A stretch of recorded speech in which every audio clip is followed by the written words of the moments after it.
The Thorn drifted sideways through the ash span, engines cooled to whispers. From the exterior, it resembled a ship already dead, its hull scabbed with melted alloy, latticework limbs curled in on themselves like a carcass folding into rigor mortis. Micrometeoroids etched slow scars into its plating, but it did not flinch. No shielding was active.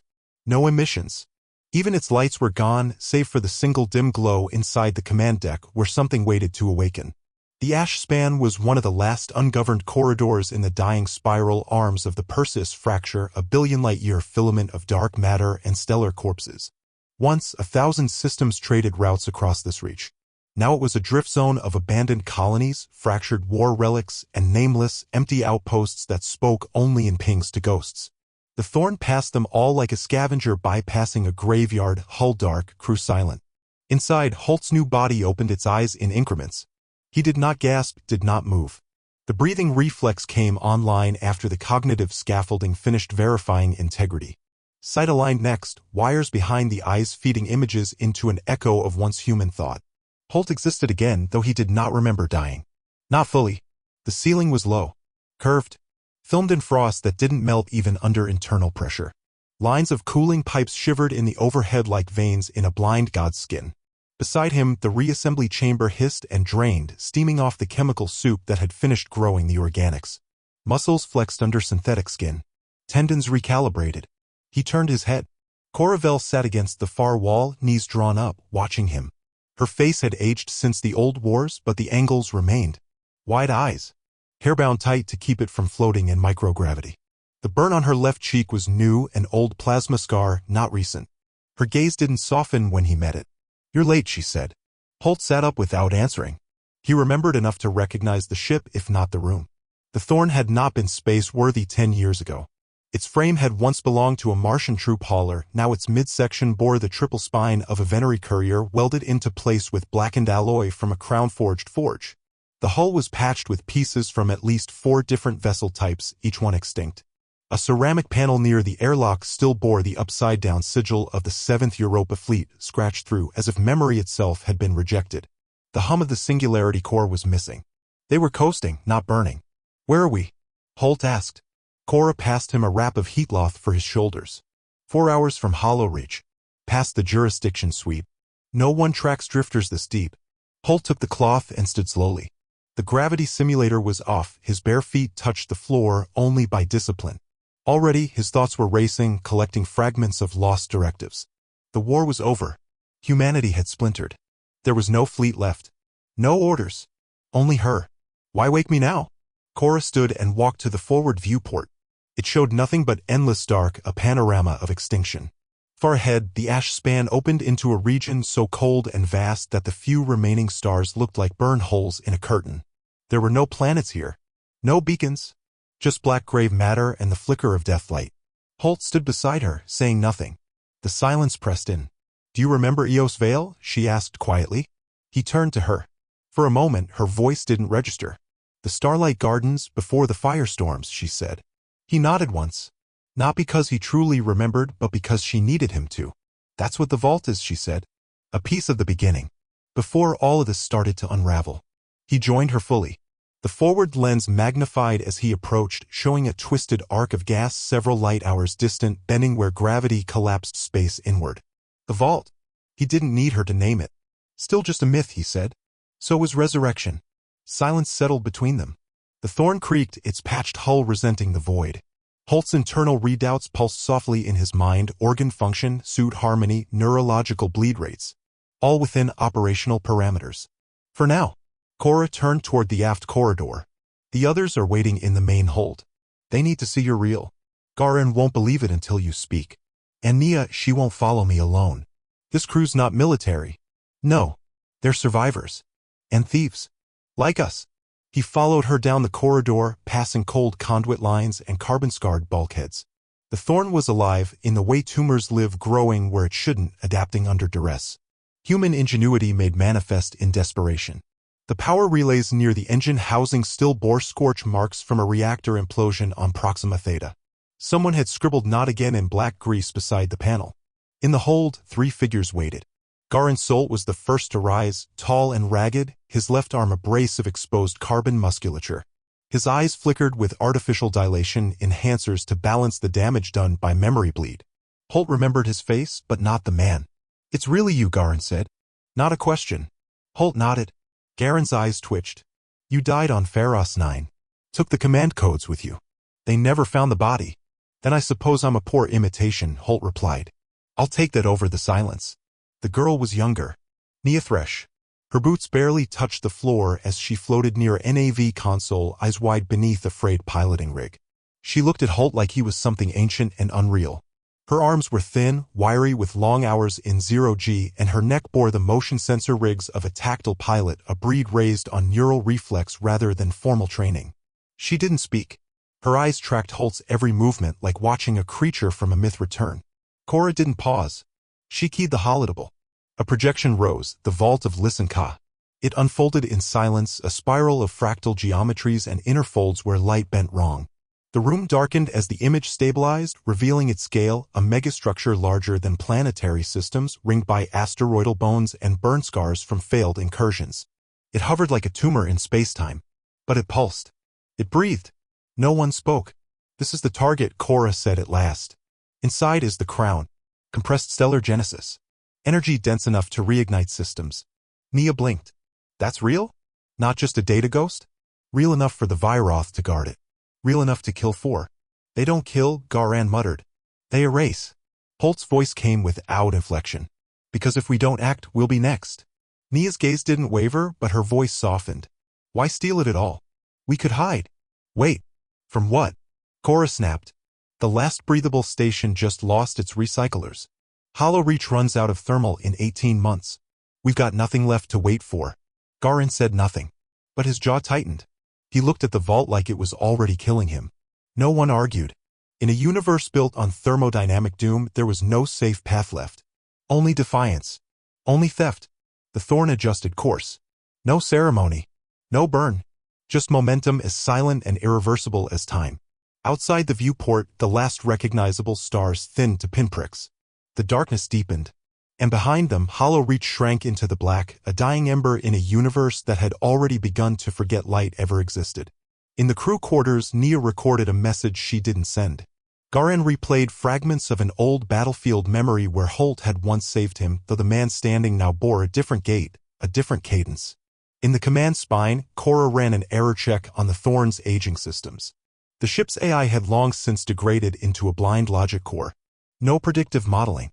No tactical simulation. So she watched the vault projections instead, ran her finger over its endless spiral, and waited. In silence, the heist began. No chronometers worked inside the vault line. They crossed it in silence 21 hours after the last course adjustment. The stars behind them vanished in layers, first the bright ones, then the distant dwarfs, then the afterglow haze of old galactic backlight. Beyond the line, nothing obeyed. Not light, not gravity, not memory. The universe ceased to function by known rules. Maps corrupted. Orientation bled sideways.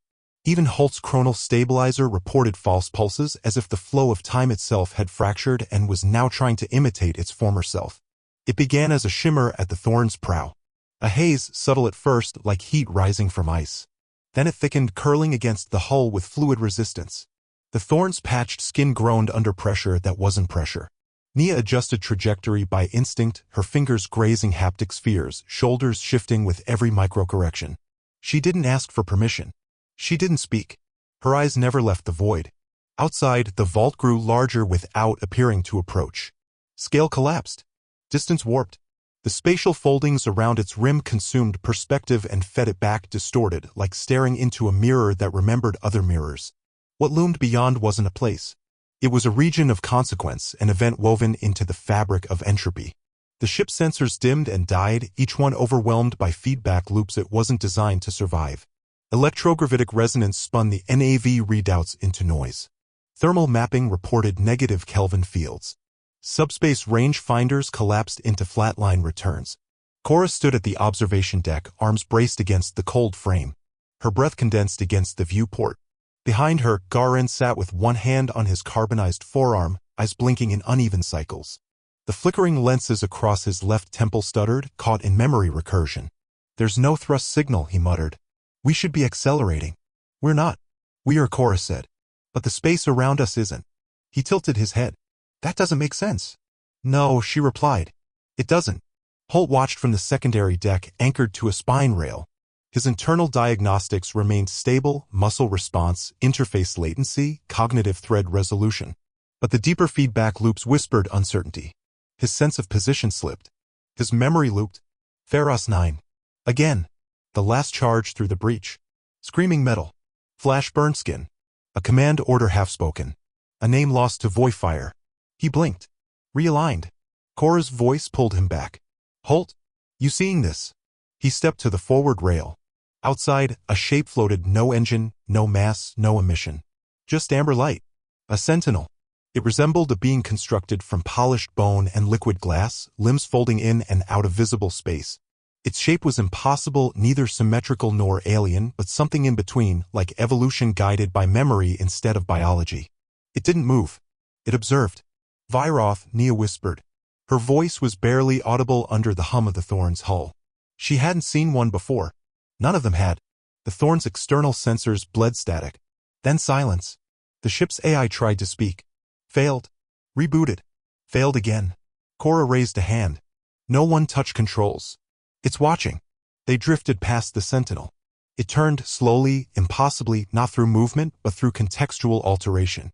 The universe itself rotated around its axis. Orientation frayed. Holt's depth perception glitched, then corrected. It knows, he said. Voice flat. We're inside. The Thorn crossed the first veil of the vault. Starfields vanished. Color flattened. Even memory faded, personal and cosmic. There was only black, bent by intention. Nia spoke softly. How far in before it kills us? Cora didn't answer right away. She stared at the blank space ahead, pupils dilated. It doesn't want to kill us. Garan let out a single dry laugh. You sure? Cora didn't blink. If the Viroth wanted us dead, we wouldn't be here. So it's letting us pass? Holt shook his head. No. It's watching what we'll choose. Beyond the veil, the vault's architecture unfolded. Not physically, but perceptually, structures composed of decayed optics, soundless compression, and impossible angular logic. Towers spiraled into themselves. Corridors bent upward into flat planes. Funnels of gravitational lensing snaked around dark voids like thorns on bone. Once, briefly, Holt thought he saw a human figure standing at the base of one of the spirals. A man in Europa combat armor. Face obscured. Gone in the next blink. Inside the Thorn, systems unraveled. Life support cycled intermittently. Power relays surged, then faded. Nia fought the helm like it was dying beneath her hands. I need anchor data, she said, strained. Every axis is bleeding drift. Orientation's slipping. There's no fixed vector. Switch to tactile, Holt said. She already had. Her breath fogged the inner seals of her rig. Her fingers moved with instinct, adjusting orientation through internal rhythm, not instrument data. She flew blind, guided by the pressure in her bones and the tempo of her pulse. Garan stumbled toward her, caught himself on a bulkhead. He looked back down the corridor. I hear them, he said. Who? Cora asked, voice tight. My team. From Theta Basin. The way they sounded before the detonation. Their boots on metal. I hear it. Io. He flinched, struck the bulkhead, breathing fast. One of them said my name. I heard it. I swear. It's not real, Holt said. The vault draws on stored pattern memory. It presents comfort. Or confusion. Nia didn't look back. Feels more like seduction than defense. The vault brightened. A corridor of particulate light opened ahead, woven threads of decayed starlight arranged in interlocking spirals. Geometry that should have collapsed under its own math.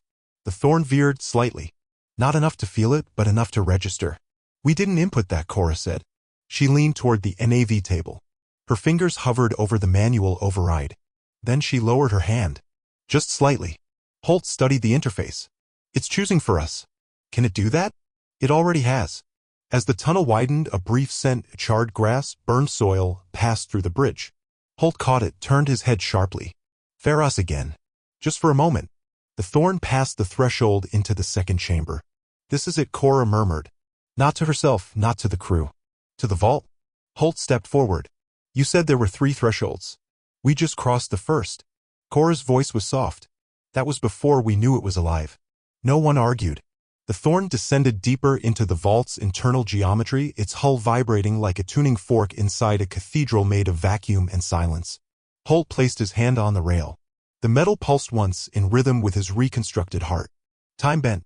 Somewhere inside the vault, something stirred. And in the quiet between pulses, Holt felt not fear.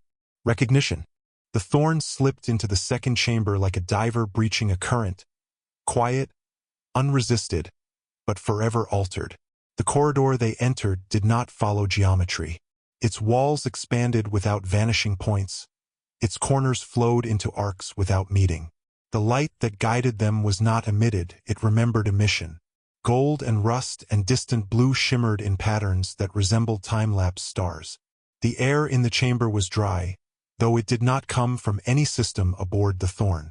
It carried no temperature, no scent, only the suggestion that it had once passed over something ancient. Cora watched the hull display flicker again. No NAV data, no velocity readout, just a blank screen echoing back a faint pulse. 1 per minute, like a heartbeat through stone. The Thorn systems, already degraded, were increasingly reliant on manual regulation. AI functions dropped one by one, their logs replaced with memory loop errors and inertial bleed. "I don't like this," Garan muttered. He sat against the rear bulkhead, one hand clenched around a synth inhaler he hadn't used since leaving Hollow Reach. His muscles tensed involuntarily, twitches rippling down his carbon-fused shoulder. The memory ghosts hadn't faded. They'd multiplied. His ears caught whispers between cooling fans. Footsteps echoed where no one walked. "You think it's testing us?" Nia asked. Her voice was low but steady. "Like a filter?" "Not testing," Cora said. "Measuring." "What's the difference?" "Testing can be failed. Measuring only reveals." The walls began to flicker. Each member of the crew saw something different. Holt's display panels rippled with phantom data, battlefield reports from the Europa Confluence, casualty summaries, his own name listed under 3 different Kia reports. His synthetic lungs drew a breath not prompted by atmospheric need, but by memory impulse. He closed his eyes. In the blackness behind his eyelids, a shape stood. Human height, Europa armor. It raised a hand, fingers splayed, then collapsed into fractal static. He opened his eyes. The afterimage burned into his optical nerves. Garan swore aloud. Cora turned. He had pulled his pistol, pointed it down the service hall. "Put it down," she said, voice cold. "There was someone there," he barked. Sweat slicked his neck. "Looked like Mackay. Even had the scar. Mackay's dead." "That's what I thought too." His breathing was ragged now. The Thorn's lighting dimmed and returned, shadows warping at the edge of perception. Nia touched a control. The Thorn rotated slightly, its orientation shifting against some gravitational misalignment they hadn't felt until they countered it. A ripple passed through the floor beneath them like a deep-sea tremor. "There's mass ahead," she said. "A station or core node. Structure seems fixed." Cora leaned over her shoulder. The visual data was nonsense. Scattered reflections of the Thorn itself mirrored back in impossible curvature. "It's reflecting us," she whispered. "But older." Holt approached the viewport. What hung before them resembled a station, but not in any human tradition. It was built of long hexagonal spokes connected by spinning loops that moved without turning. Sections phased in and out of focus like layered holograms. It bore no obvious power sources, no comms, no docking ports. It gave the sense of having grown rather than been constructed. But it pulsed. "We're being invited," he said. "Into what?" Nia asked. Cora didn't answer. She moved to the airlock chamber, flicked on the exoseal systems. "Prep the suits. We go in." "You sure about that?" Garan asked. He hadn't holstered his weapon. "We didn't come this far to watch from outside. If that thing holds the next clue to the crown, we need it." The suit-up was silent. Each crew member moved by rhythm now, muscle memory taking over where reason faltered. Nia sealed her collar last. Her hands trembled before the maglock hissed closed. Airlock pressurization complete. They stepped into the vault's internal construct. There was no gravity. There was no up. The passage greeted them not with corridors but with frames of space. Floating panels hung like windows to other times. Scenes frozen in silence. One showed Cora holding her daughter. Her eyes lingered too long on it. The child smiled, just as she had once, before the reactors failed. But there was a detail wrong. A toy in her hand that had never existed. Cora's breath caught. Her hand curled unconsciously. Another panel showed Holt on a battlefield that never happened. Standing atop wreckage that couldn't be, face unscarred. He stared into the image. The version of himself within it smiled. That Holt knew something. That Holt had walked farther in. Garen's breath hitched. He floated past a wall that showed him no implants, no augments. Just Garan, unburned, arms around a man and a woman in a hollow station bar. He reached out. The moment shimmered, and then the bar burned. Flames licked the edges of the panel. Garan recoiled. The image vanished. "They're pulling from our long-form memories," Holt said. "Not surface recall. Deep echo state." "Then it knows everything," Nia whispered. One panel showed a boy in an escape pod looking back through a porthole, hand pressed to glass. The pod sealed. The airlock spun. Nia floated there longer than she meant to, one hand raised in apology or goodbye. She blinked. The boy's face distorted, aged. Her brother? Or the idea of him? She didn't know. The panels began shifting. Some dissolved mid-frame. Others layered over new memories. Images stacking like pressure plates of consciousness. A colony collapse on New Syra. Cora's failed prototype in a scorched lab. Cora moved forward. In the center of the chamber, a sphere hovered. Cold blue light flickered across its surface, crisscrossed with darkened fractures. Holt approached it slowly. Each step shifted the visuals around them. Sound returned. A low, pulsing throb, like breath drawn from geological lungs. "I think it's a gate," Cora said. "Or a map. Maybe both." Holt reached out. The sphere cracked, opening along invisible lines. Inside it was a void filled with pulse code, scrolling through alien mathematical trees. But beneath the strange symbols, beneath the pulse was something worse. A human voice. Holt's own voice. "This is Holt. Mission failed. We couldn't breach. They knew us. They remembered. Don't." The recording ended. Static pulsed. Cora looked to him. "That's your voice." He nodded. "But you never came here." He didn't answer. Holt's eyes stayed on the sphere. It hadn't just mimicked his voice. It had used a pattern, breathing cadence, inflection, syntax, that he hadn't spoken in since before the war. Something inside him unlatched. For a moment, he wasn't sure if this version of himself had always been the copy. Garan muttered, "So what the hell did?" Nia turned. Her eyes were wet. "How many versions of us are in here?" The thorn's external lights flickered. From somewhere deeper in the structure, the Sentinel's light reappeared, closer now. Watching. Waiting. Cora stepped away from the broken sphere. "We keep moving," she said. "If this is a grave, we're walking through it. If it's a mind, we're already inside." No one argued. Behind them, the sphere reassembled. His pulse slowed. And far ahead, a second structure came online. The next chamber had opened. And this time it wasn't silent. It was singing.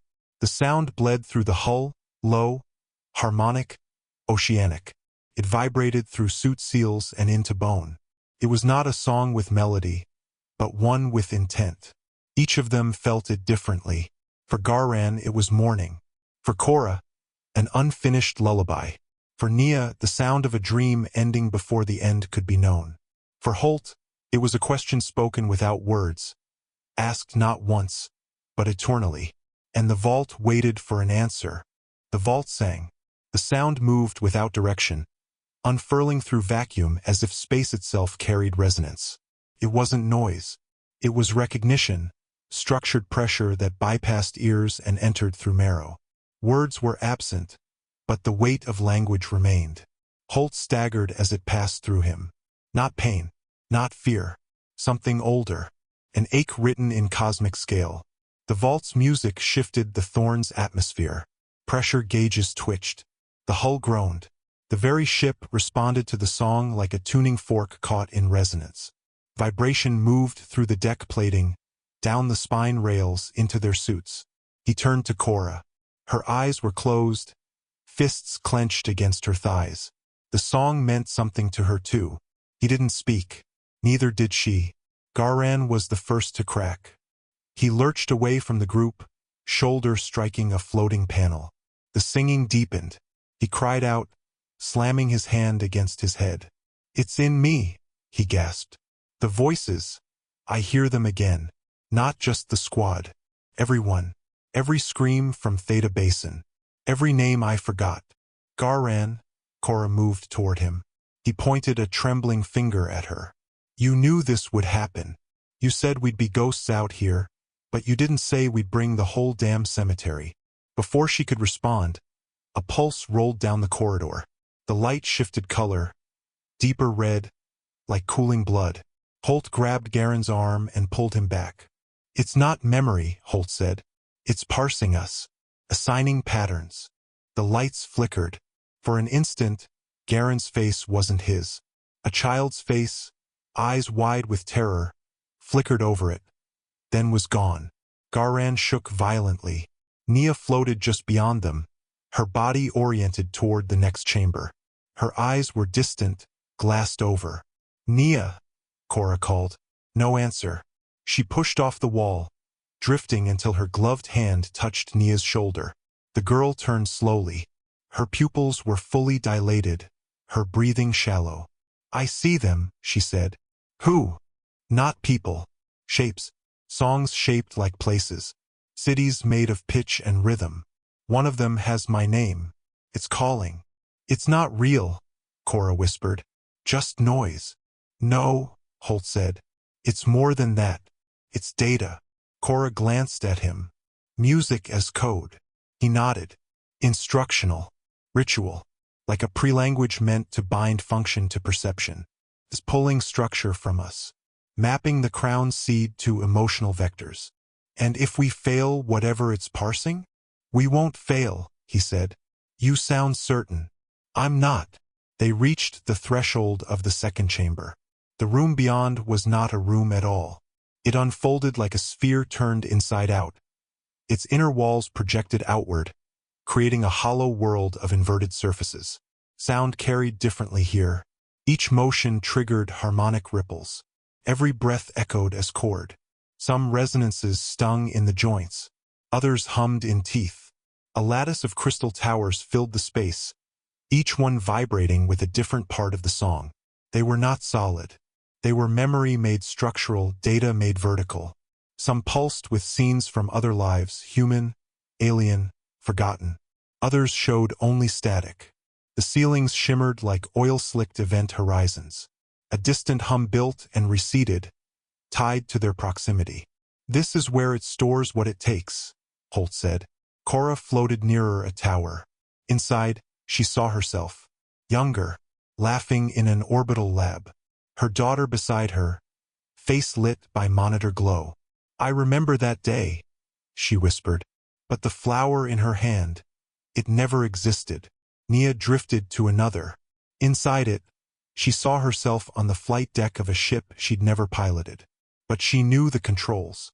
She knew how it would feel. She reached toward it. Her hand passed through the field and recoiled. A deep, metallic chime rang out as if she'd struck the wrong note in a sacred score. Garan saw nothing. His tower was blank. Why don't I have one?" he whispered. Holt's voice was quiet. "Because your pattern is fragmenting." "That's not fair," Garan muttered. "I remember plenty. Too much." He slammed his fist into the panel. Passed through without resistance. The motion triggered a ripple through nearby towers. One dissolved. Another began cycling rapidly through faces, none of them recognizable. Suddenly, the music shifted. The pitch rose. A tremor passed through the entire chamber. The towers flickered. Some dimmed. One collapsed into ash. A sentinel entered. It unfolded from a column of light. No limbs, just intersecting arcs of amber and blue, moving in silence. It hovered over them, casting no shadow. The song rose around it and then abruptly stopped. Silence. The absence was worse than the sound. Then it spoke, not aloud but through pressure. Into thought. Identity. Each of them felt the weight of the word. Not just the meaning. The cost. Cora clenched her jaw. Holt stiffened. Garan dropped his eyes. The sentinel pulsed again. Purpose. Then a final word. Cost. The tower behind Cora shattered. Her memory collapsed, swallowed by light. She screamed. Holt caught her before she hit the far wall. Her breath rasped in the suit mic. It took her, she gasped. The memory. It's gone. I can't see her anymore. I can't even remember the sound of her laugh. Her hands trembled. She tried to repeat her daughter's name, and couldn't. Holt held her tight until the shivering stopped. It's feeding, Holt said. On who we are. On what we won't give. Garan turned away. He reached for a vanished tower and tried to pull the air back into place, as if clawing at smoke. His voice broke. She wore a green scarf. On Proxima. She brought me tea. I can't see her face anymore. Nia stood beneath one of the towers, looking up at a version of herself that didn't exist. She turned slowly. What happens if we give it everything? If we surrender who we are? Her question echoed too long. The vault held its breath. Cora rose shakily. Then we're nothing but ghosts. Echoes that helped the vault light its own funeral. Holt stared at the sentinel. Then we give it only what it can't take. He placed his hand on a new tower. The image inside shimmered, but did not settle. There was no Holt, no battlefield, no origin. He exhaled. I want to see, he said, and the tower lit from within. The structure sang in response, just a single, long note that moved through them like gravity folded into sound. A corridor opened in the far wall. The song resumed, quieter now, slower. A path had been accepted. They drifted forward, leaving shattered memories behind. Above them, the sentinel watched. No movement, no judgment, only observation. And the vault whispered, not yet whole. The crystal towers dimmed. The light turned violet. The gravity inverted for a single breath. Down became up, thought became weight, and then it righted itself. The song did not end. It changed key. The vault changed key. The shift wasn't musical. It was structural. The pressure of reality bent, like a ship hull stressed past tolerance. The corridor ahead twisted, not in form but in function. It welcomed them now, not as guests, as components. The thorn's external link severed with a silent pulse. No diagnostics, no fallback, just silence. They drifted in single file, tethered loosely by line and proximity. No words, no plan, no breath wasted on a strategy that would not survive contact with what lay ahead. The third chamber pulsed in intervals, short bursts of violet, then black, then something between colors that had no terrestrial name. The light made no shadows. It moved through them, not around. It filled their lungs without sound. The air changed, not chemically but emotionally. The vault fed on interior resonance. Here sorrow condensed. It had weight. Every thought became dense. Every heartbeat sounded slower. Nia felt it first. She paused mid-drift, hand outstretched to one of the walls, though it wasn't a wall. It reacted to her presence by blooming outward, forming branching filigrees of glass that mirrored her bones in real time. For an instant, her reflection fractured into a dozen younger selves, laughing, crying, floating alone. One of them mouthed her name. It wasn't her name anymore. Cora pulled her back. Don't touch it. I didn't. It touched me. Behind them, Garan stopped moving. I'm not going farther. He floated near a fracture in the floor, if it could be called a floor. Beneath the rupture, depth fell away into endless recursion. Structures within structures. Holes that nested thought. The light down there didn't end. It looped. Sound pulsed faintly from the breach, like a signal waiting for someone to finish decoding it. It's lying to us, Garan whispered. All of it. This place. The crown. The mission. You. Cora turned. Garan. He pulled a plasma cutter from his hip harness. Holt moved first, with precision more calculated than fast. He intercepted the gesture and locked Garen's arm with both hands. The tool floated free. Garan didn't fight hard. He wept. I don't remember what my name was before. Do you? No one answered. Holt looked down at him. This isn't the vault's doing. It's what was left behind. We're walking through the residue of a failed civilization. Maybe our own. The third chamber opened. This one was cold. Not physically, thermally, it was stable, but conceptually. It lacked emotion. No harmonics. No song. Just stillness. Felt like a machine waiting for input. Felt like judgment. The temperature of truth. It had mass. A ring of monoliths circled a platform of mirrored stone. Each stood 10 meters tall, their surfaces obsidian black, veined with silver script. The script pulsed like breath. Each pulse matched someone's heartbeat, though none could say whose. "What is this?" Nia asked. Cora's voice cracked. "A courtroom. Or a mausoleum." Each monolith displayed a memory. Not theirs. Not entirely. Holt saw variations of himself. Older, younger, genderless, fractured, burned, whole. Some versions smiled.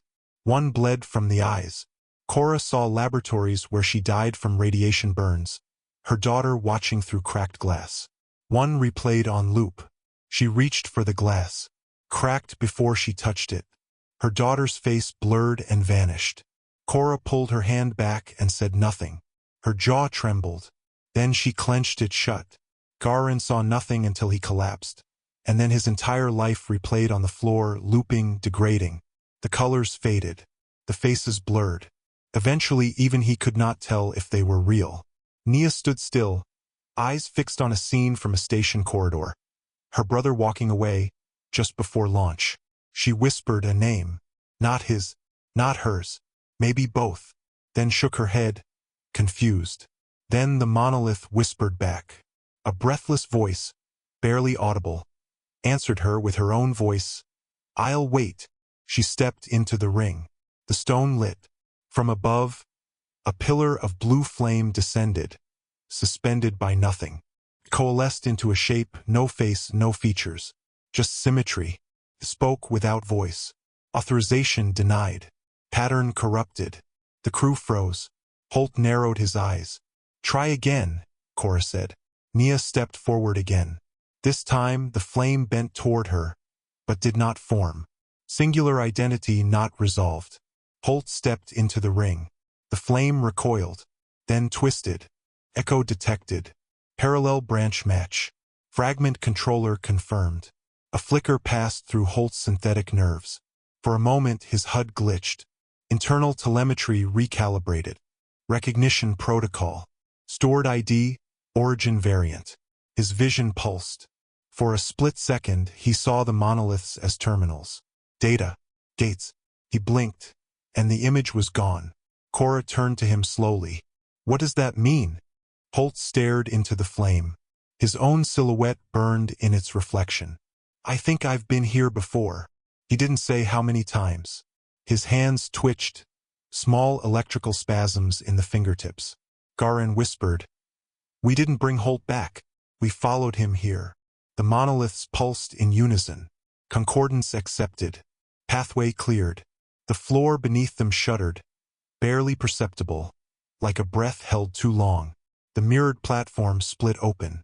A stairway descended, not physical, not luminous, but something between.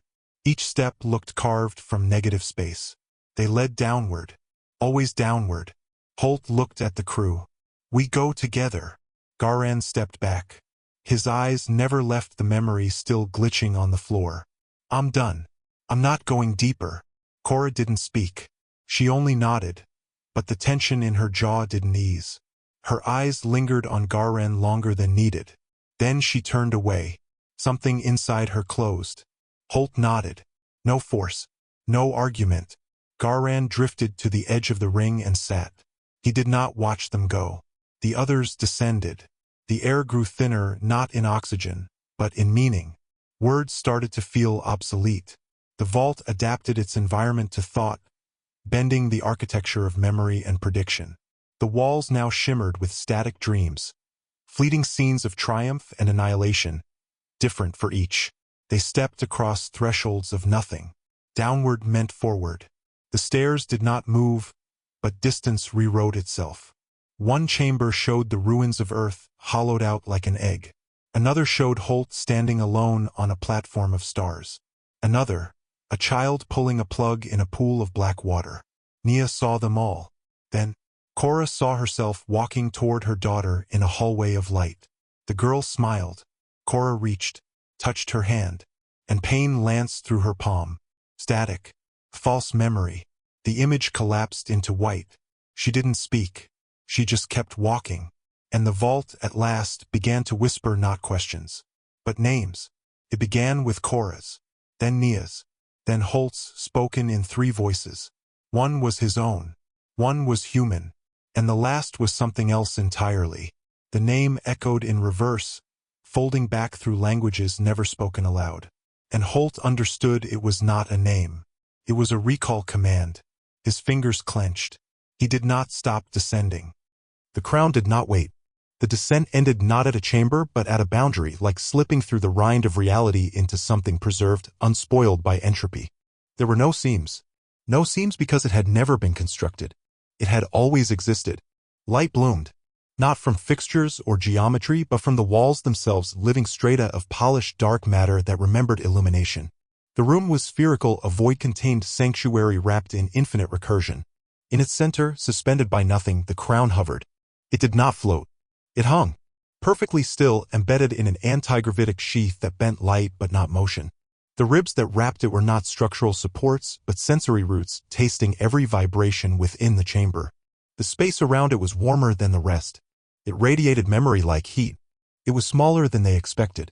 A black sphere, maybe 1 meter across, wrapped in an exoshell of polished alloy ribs.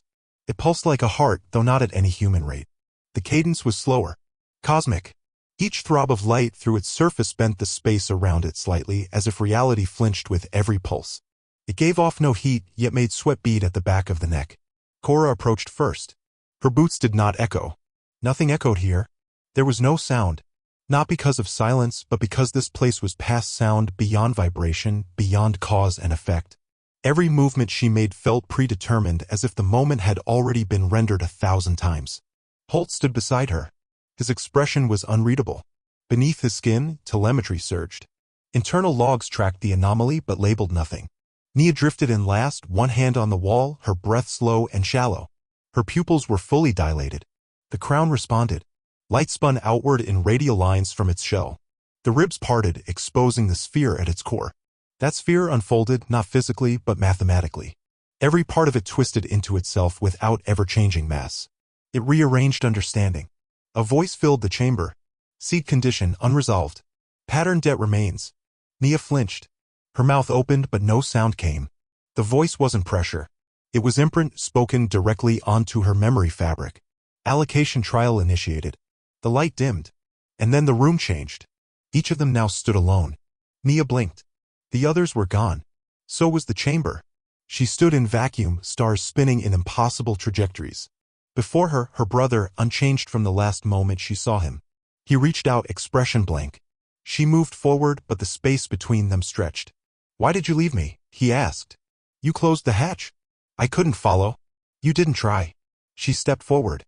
Gravity fractured. His face melted into her own. "You became me." Nia screamed.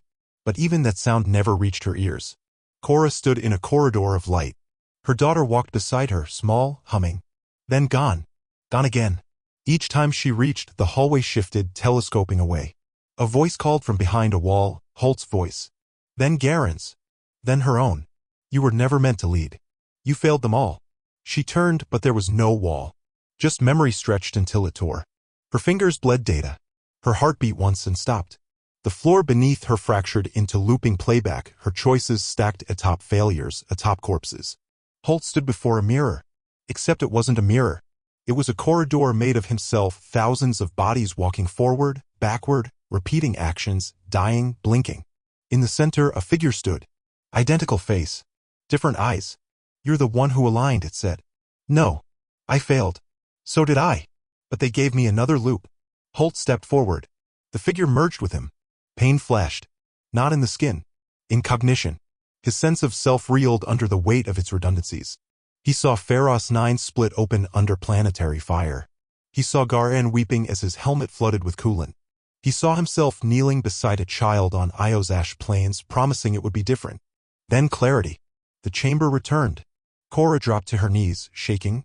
Her suit's servos flickered. Her hands twitched. Nia collapsed backward, hands over her ears. Her breath came in gasps. She pulled herself upright only by anchoring against the wall, eyes glazed. Holt remained standing. Smoke rose faintly from the joints of his armor. But he was calm. Or emptied.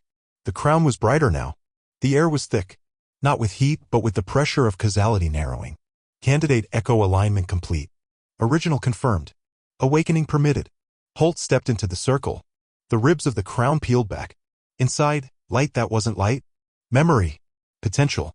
A seed of what came before time. Holt reached in. The vault shrieked. Not aloud, but through every atom of the station. Pressure dropped. The walls bent. A dozen pathways opened and closed across the chamber, flickering like muscle spasms in a dying god. Outside, the thorn trembled in orbit. Garan, still seated in the monolith chamber, looked up as the stars began to move. No thrust. No rotation. Just parallax shifting like a film skipping frames. He blinked once. Then again. And something inside him whispered, "You were right." Cora crawled forward. "Holt, don't." But it was too late. His hand touched the seed. And Holt burned. Not fire. Not heat. Erasure. Every failed self. Every broken loop. Every version that died screaming. They all detonated in him. He saw them all. Felt their final thoughts. The static in their bones. The hope they never admitted. They moved through him like sand through glass. But this time he held. The vault stabilized. Light rippled outward. The hollow answered. For the first time in eons, the crown was awake. The station breathed. And the universe shuddered, not in fear, but in recognition. It began with a hum, low, tidal, everywhere at once. The vault had awakened. But what stirred next was not a machine, nor a memory. It was the signal buried in silence since the universe began curling inward. And now it moved. Above the station, the stars spun wrong. Systems drifted from alignment. Gravitational data dissolved into nonsense. The thorn's inertial dampeners stuttered, corrected, failed again. Garan gripped the bulkhead, knuckles white. The monolith chamber pulsed with light, not from the vault, but from what surrounded it. An armada of derelicts blinked into view. Vessels from dead eras, forgotten factions, vanished wars. They hung like offerings around the vault. Some were fossilized, their hulls grown over with silicate veins and strange fungal bloom. Others shimmered in and out of phase, uncertain of their own mass. All were facing inward.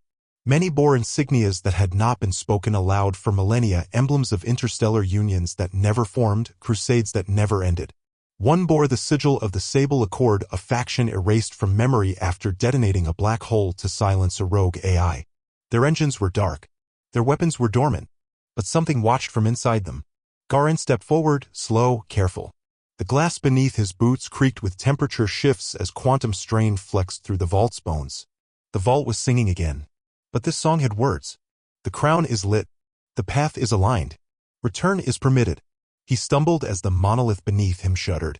Across its surface, new symbols bloomed, language grafted from dozens of species, flickering into hybrid syntax that hinted at a singular idea. Receding. And beneath that, a sublayer of notation that only his suit's onboard linguistics engine could partially decipher. Selective extraction. Memory retention variable. Thread integrity unstable. Below, Cora and Nia crawled from the circle. The crown remained suspended, its ribs retracted, the seed within now quiet. It pulsed not with hunger or judgment, but presence. A lighthouse for something yet to arrive. Around it, the chamber had subtly changed. The air had a texture, thicker, slow-moving. And light pulled upward rather than down, sliding along the walls like it remembered where it had once been. Cora tried to stand. Her legs gave out. "He's gone," Nia said, voice thin. "But he didn't die. Did he?" Cora didn't answer. Her eyes stayed locked on the space Holt had filled. She didn't blink. The floor trembled. From above, a shape descended, a projection, but not light. A silhouette burned into memory alone. Holt? He stood tall, unmarred. But his eyes were not his. They shimmered like deep ocean current. And the edges of his face refused to stay fixed, one moment young, another old, another smooth and unfamiliar. Cora reached for her weapon, then stopped. "You're not him." The figure tilted its head. "I am. I was. I will be." Nia stepped beside Cora. Her hands shook. "What are you now?" "A bridge." The vault pulsed. A ripple passed through every chamber. The dead ships above stirred. Somewhere beyond, a new path opened, one the crown had kept sealed until now. Dim corridors far from this core lit up in sequence. Ancient matter realigned. The hollow is breathing. Dust lifted. Light reversed. One breath passed backward. Tom stuttered. Holt's voice, whatever he had become, deepened. The echo behind it no longer matched his shape. It resonated like a planet groaning. The universe is collapsing faster than time will admit. The crown is not an escape. It is a continuity engine. It remembers how to begin again. Cora whispered it wants to remake the cycle. He nodded. But it cannot choose. Outside, the hollow stars peeled back.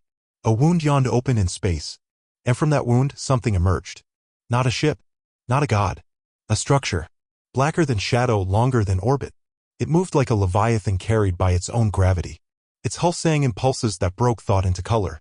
At its edges, time bent, frames stuttered, images rippled, and Cora felt her blood slow. Its form shifted as if waiting for context. It did not seek to destroy. It sought to retrieve. Every starship above the vault aligned to face it. Nia dropped to one knee. Her eyes streamed tears she hadn't meant to weep. Not sadness. Not fear. The kind of awe that belonged to cathedrals and extinction. Cora stared hollow-eyed.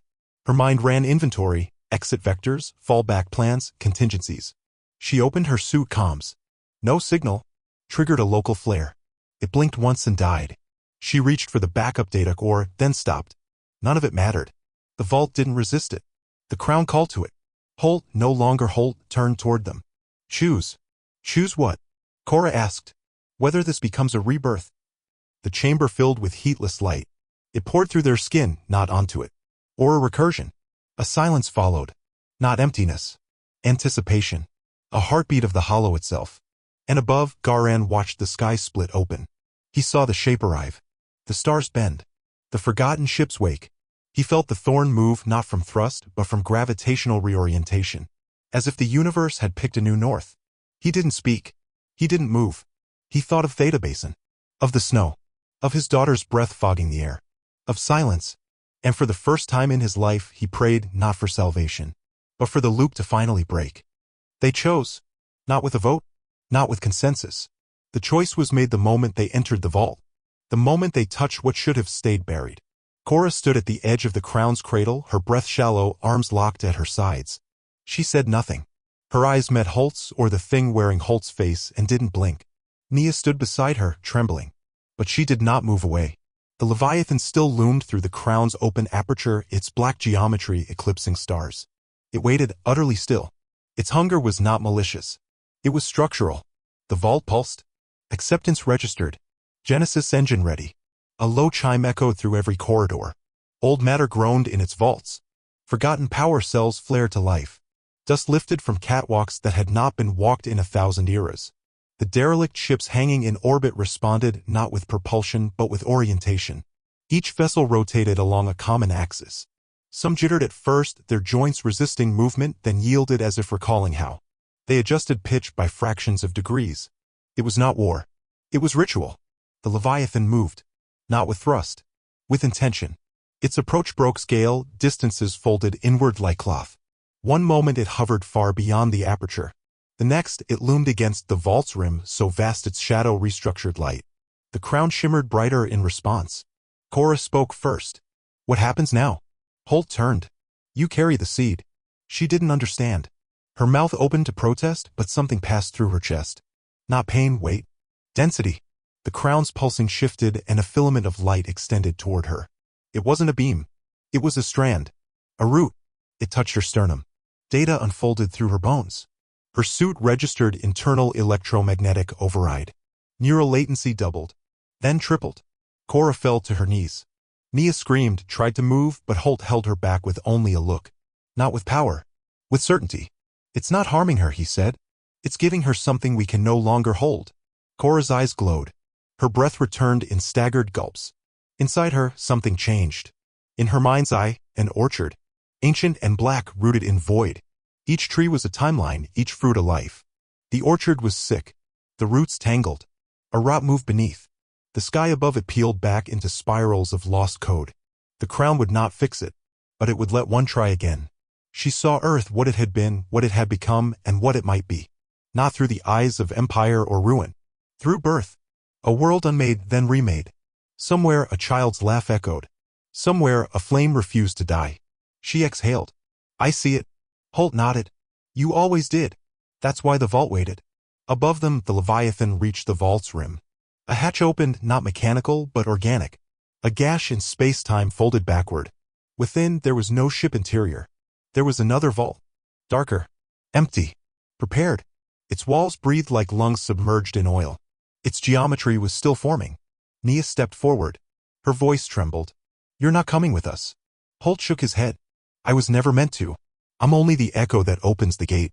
She glanced at Cora and for the first time didn't look for permission. She took her hand before Cora could offer it. Above, Garen's voice crackled over the internal comms. Whatever you're about to do, do it now. That thing is, rewriting the Thorn's hull. In orbit, metal peeled like bark. The Thorn's spine opened.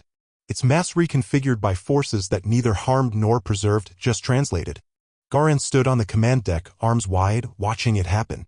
He didn't resist. He just breathed. And then he whispered to no one, or maybe to Holt. Make it count.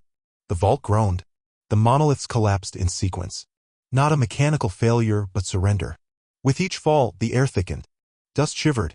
A deep tone vibrated the marrow of the station. The light became vertical, folding in streams from ceiling to floor. Holt looked at Cora. One seed. One path. No return. Cora turned to Nia. She reached out. Held her hand tighter. They stepped forward together. Light engulfed them. The Leviathan accepted them. The gate closed. Far from the hollow, in a quadrant unmarked by human eyes, something blinked into place. A world. The vault within it was smaller. Simpler. Sleeping. Its foundation hummed faintly beneath volcanic soil. Oceans steamed. Atmosphere settled into a breathable curve. Above, a sky flickered. Twin suns warmed soil that had never known tread. Strange birds circled overhead with translucent wings and crystalline joints. They sang in harmonics. And a woman stood beneath a tree that had not been planted. The tree bent slightly toward her. She held a child. And in her other hand, a memory. Not yet broken. Not yet repeated. Not yet lost. Not again. In the absence of time, memory bloomed. What remained of the hollow was not silence.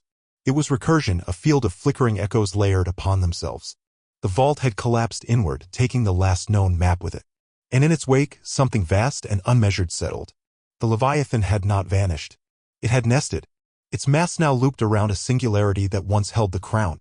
No longer hollow, the space had become an engine of stillness. Within the Leviathan, void light drifted through vaulted conduits, shimmering like liquid star code. Folded chambers breathed in harmonic rhythms, each one tuned to a memory seed drawn from the final resonance of the vault. These were not data archives. They were gestational structures. The Leviathan had become what the vault could not, a midwife to the possible. Within them, a bridge had been built. Not of metal. Not of light. Of continuity. Cora opened her eyes. Not to sky or soil. To a corridor of shifting geometry, walls of prismatic glass and bone, veins of data pulsing within. The structure around her flowed in rhythm with her heartbeat, but slightly delayed, like a mirror trying to remember. She was alone. Her suit's telemetry blinked uncertainly. Chronosync drift, unresolvable. Time was no longer sequential. Every second stretched, contracted. Physics waited for her to decide. She took a breath. It felt borrowed. A voice, not sound, but shape formed in her mind. Path stabilized. Thread continuity nominal. Vital loop confirmed. She stood. Her boots made no contact. The corridor responded to presence, not pressure. Her mind reached backward. Nia. The child. Holt. Garan. But the echoes were distant, muted by the weight of initialization. They had passed the event horizon of recursion. She moved forward. Each step awakened the corridor. Fragments of memory appeared in the glass, her old crew in the atmosphere breach of Terminus 4, her daughter chasing firelight across lunar snow, the breach at Daria's ring, the cold dawn above Europa. Each appeared for exactly one breath. She did not linger. Until one. A beach. Sunless. Her daughter, older than memory, turning away. The same moment from 100 failed timelines. Cora stopped. For 3 breaths, she did not move. Then her hands unclenched. Her jaw softened. She walked on. They were not tests. They were parameters. At the corridor's end, a chamber with a pool of living ink. It rippled without input. In its surface, not a reflection, but a waiting self. The walls curved upward like a womb, and above, filaments of silver light spun together as if weaving the air. Nia stood opposite her. Cora stepped in. The pool accepted her weight, then reformed beneath her. The liquid separated them, but it did not distort their image. Is this it? Nia asked. It's a start. Behind Nia, a cradle began to rise, a suspended arc of carbon frame and translucent mesh. It held the child. Fluid tubes glowed faintly along its sides. Its base was rooted not in the floor, but in a drifting lattice of gravitational tension humming like a low choral note. She slept. Her vitals are stable, Nia said. Environment is holding. Genetic architecture shows no degradation. Mitochondrial branching is locked. Cora stepped forward. She carries it? Nia nodded. The full sequence. One line. Clean. No echo. No shadow. Cora looked at the child. Her hand hovered, then settled against the cradle. The material warmed slightly in response. The Leviathan pulsed. Far above, outside this memory harbor, stars swirled in patterns only the vault could read. The new world was forming. Not copied. Grown. Patterned by memory but not bound to its mistakes. Clouds formed in tectonic spirals. Mountains followed the geometry of half-forgotten dreams. Cora whispered, she'll never know what we chose. She doesn't have to. Silence held. Then Nia asked, what happens to us? Cora didn't answer immediately. She looked past her, to the corridor, to the prismatic walls now fading as the transfer stabilized. The air smelled faintly of ozone and dust, like an abandoned data core powering up after centuries. We guide, she said, until we're no longer needed. Nia smiled, but it didn't reach her eyes. Her fingertips hovered near the cradle, not touching, just feeling its hum. She said softly, I thought we'd vanish. That we'd burn in the vault or dissolve in the hollow. I didn't think there'd be anything left. There is. Because we remembered. Cora nodded. Because we chose. And then we sleep.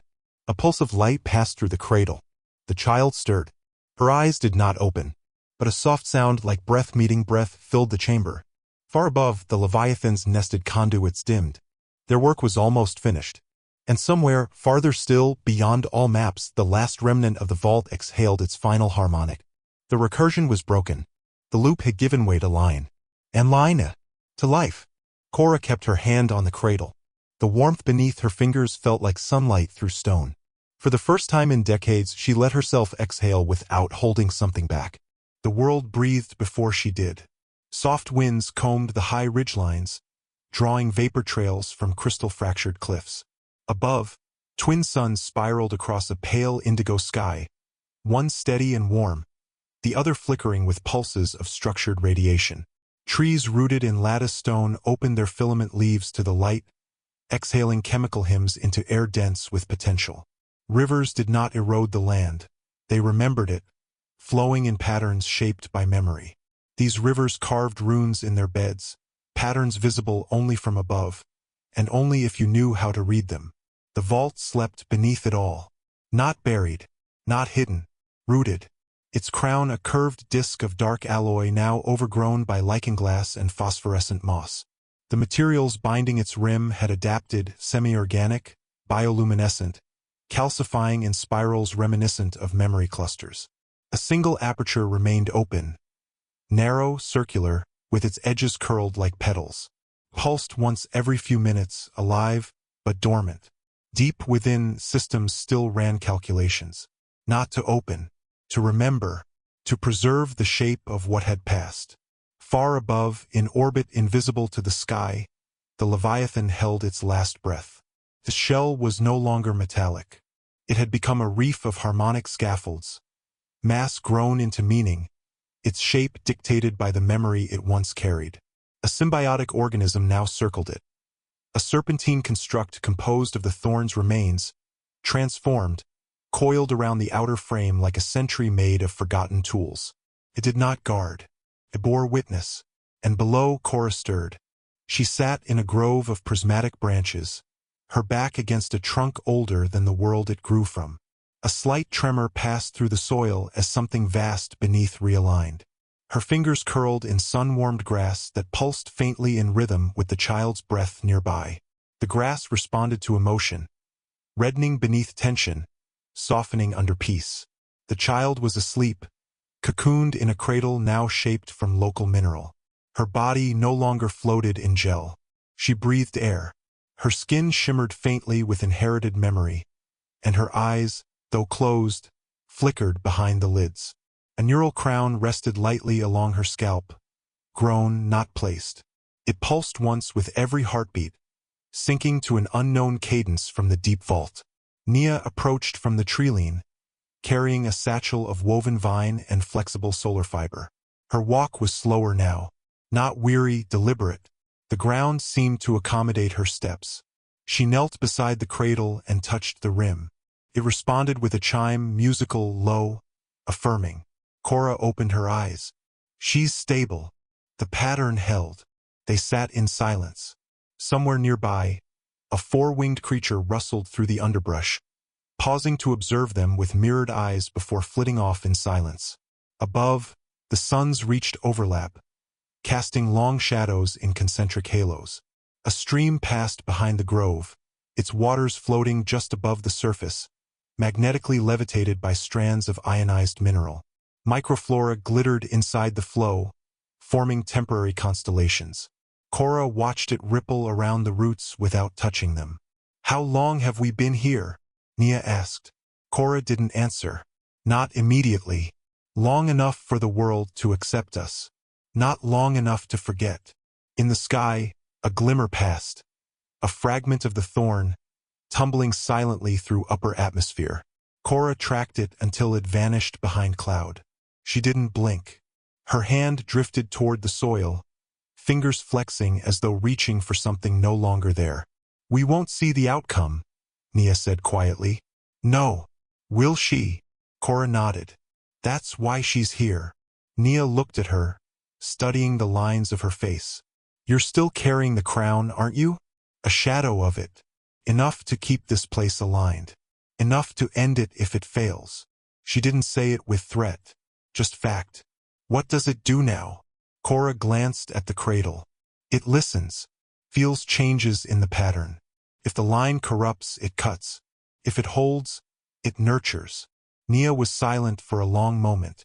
Then she said, "I always thought I'd die in orbit, in a suit, surrounded by cold math and colder people. But this..." She looked out across the slope to the refracting sky. "This is not death." Cora said nothing. She didn't need to.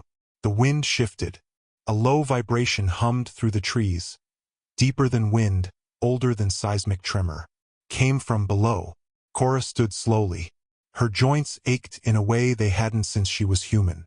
She looked down the slope. A shape moved there. Not a person. A structure. Hexagonal. Gliding. It left no trail. Its sides refracted the forest around it like memory refracting perception. Inside it, Cora sensed something ancient, an echo of Holt. Not as man or machine, as intent. "One of the others," Nia said. Not surprised. Not alarmed. Cora nodded. "They've begun to surface." The structure paused briefly. A panel on its surface flickered, displaying an image. The child, older, walking a ridge Cora had not yet seen. Then it moved on. For a moment the child stirred. She sat up. No fear in her eyes, just awareness. Her pupils reflected the vault's geometry, concentric rings within rings. Light and thought woven into structure. Then she raised a hand and spoke a line of code neither woman recognized. Phonemes that resembled nothing they had ever heard, yet somehow conveyed function, not meaning. Cora knelt beside her. "What do you see?" The child looked at the sky. "Everything." Nia exhaled a laugh, quiet, choked. She turned away, briefly overwhelmed. Cora didn't smile. She rested a hand on the girl's back. "Then we'll walk with you as long as we can." The girl did not nod. She simply stood and looked beyond them, to the slope, to the sky, to the geometry not yet drawn. Above them, the Leviathan dimmed. Below them, the world remembered its name. And across the stars, in places not yet seated, the hollow stirred again. Not to reclaim, but to listen. The cycle did not resume. It unfolded.